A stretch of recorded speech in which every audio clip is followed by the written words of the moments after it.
is it? Oh my God! Thank you. Oh, wow.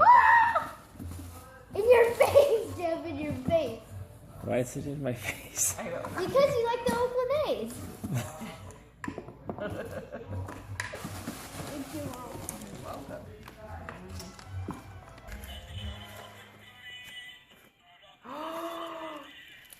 We're going? Oh, so cool. Yay! Thank you. I kind of like the holy robes though. They with the holes in them. It's kind of sexy.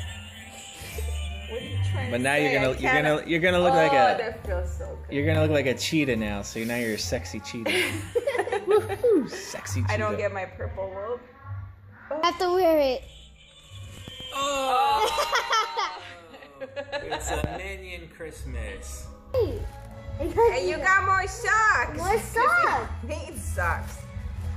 Happy New Year, everybody, and happy holidays. Hopefully you guys had a great holiday season. I know I did over the last couple weeks. I basically had a bodybuilding deload, a life deload. It's been a great 2 weeks. I definitely kind of let loose a little bit, got away from bodybuilding, and it's kind of refreshing. And I think, at times we can get so involved and so ingrained in the sport that I think sometimes we tend to forget about enjoying the finer things in life, or we feel guilty for enjoying the finer things in life because we feel like it's really going to affect our bodybuilding progress. But for me, these last 2 weeks, it's just been nice to kind of let loose a little bit, unwind. And when I think about, the big picture of everything, 2 weeks out of, 29 years of training, it's really just a drop in the bucket. And as you can see, my fiance and I had a nice date night right before we got back to the grind. She started back to work this week. She's a school teacher and I am a bodybuilder. So yeah, we started back to the grind this week, and it was just the last 2 weeks a nice way to kind of live life and to set ourselves up for the start of the new year. So with that said, I am back to work. Yes, I will be competing again this year sometime. With my brother is going to be competing this year, so I'd love to get back on stage with him. And then Coach Loomis is probably going to be competing as well, so getting on stage with him. Those are going to be some awesome experiences, and it'll be some awesome memories. So that's definitely, really motivating me. And I just want to continue chasing the physique and keep getting better. And I'm not really focusing on certain placings or certain trying to win certain titles or anything like that. I'm just going to keep doing what I'm doing, and that's enjoying my training. And I think as long as I do that, then I'm going to keep being successful. And with training, I know the last video or two, I think it was 2 videos prior, I kind of highlighted or outlined my training. Really, nothing's changed there. It's basically the same.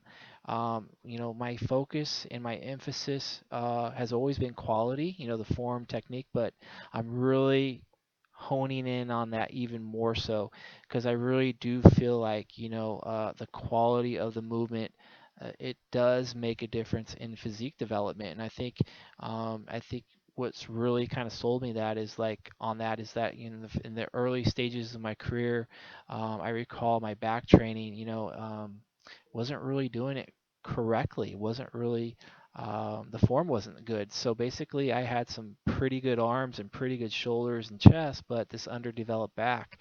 And it wasn't till I really learned how to,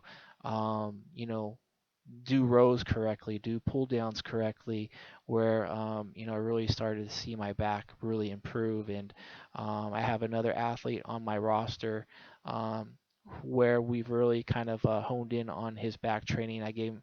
We've been working on some cues to hone in on his back a little bit more, and we're seeing some nice improvements on him over the last 6 months with his back development. So I really do feel like quality, is should be a priority for development, but also, you could also, I could make the case that because I have 29 years under my belt, I've been able to stay in the gym for 29 years because of the form, the technique, and the quality has always been emphasized. So it's like my insurance policy to prevent injuries. And, I think uh, with form being, good, and also I think mentally, I think at times some of us can get we're eager or we're over eager to get stronger. So we want to add more weight to our lifts probably faster than we really should be doing, and it really can set up injuries. So I think, mentally,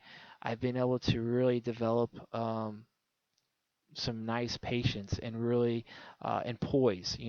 Mentally, I think I'm pretty well poised. I'm pretty poised, so I'm able to really control my emotions and not get too ahead of myself. And I'm at a point now where, what, if my form is not rock solid, then I'm not going to add weight to the lift, because I know if I add weight to the lift, it's going to throw things off, and my movement patterns aren't going to be what they need to be. So for me, I think I've been able to really develop my mental skills, I guess, and I think the last prep, I think, not I think, I know, is that's what the difference maker was from my 2011 prep to my 2014 prep.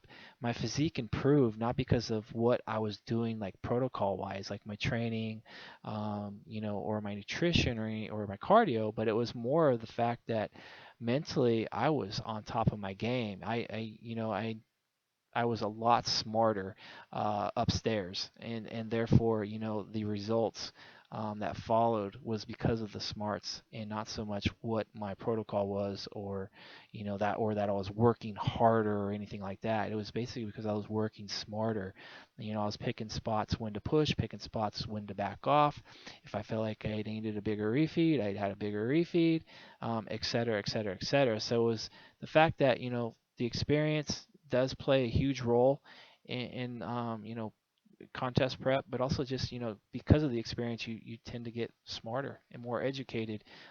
So yeah, that's a huge part in my opinion. And now moving forward with this year's prep, I get to carry over, 29 years worth of experience, last year's experience, and also I get to utilize, three other coaches that are pretty knowledgeable. So I'm only going to get better, and I think, you know I know this video is kind of rambling a little bit in different areas, but looking back, when I was young and starting out in the sport, it was always about working hard, working hard, working hard. I had to feel like I was basically killing myself with each workout.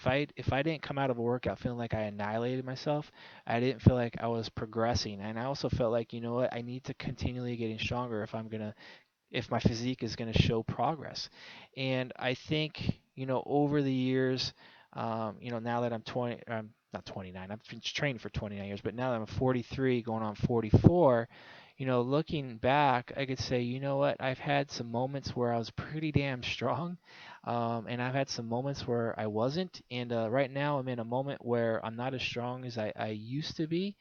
Uh, but my physique is definitely showing improvement, and I think it's, when we think of, okay, how are we progressing even though we're not always getting stronger? Because the reality is you can't always get stronger. Like if that was the case, then I'd be bench pressing 5,000 pounds because I've been with so much time under my belt. But the fact is that you have to look at all the volume I've done over 29 years. It's not like there wasn't times where I purposely didn't try to lift as heavy as I possibly could with good form. So my muscles were always under tension, regardless of what the number was on the bar. I've been under tension for 29 years. So that's how I could confidently say that moving forward, regardless if I'm lifting heavier next year or I'm not, I'm still going to be lifting as heavy as I safely and possibly can at that time, and therefore I'm pretty confident that that's going to be enough to get the job done and continually to improve my physique.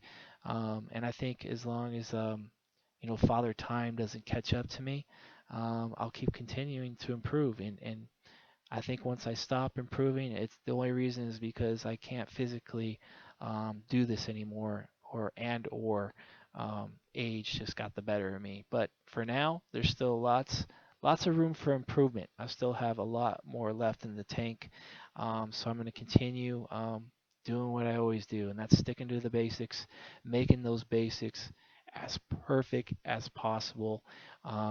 And just continue to keep grinding it out day in and day out and putting the work in. And I think I could kind of say that I guess my label is kind of like a blue collar worker. I just put I punch in and punch out at the end of the day, and let the progress roll. So other than that, guys, hope you enjoyed the video, and I'll try to get more videos in the future.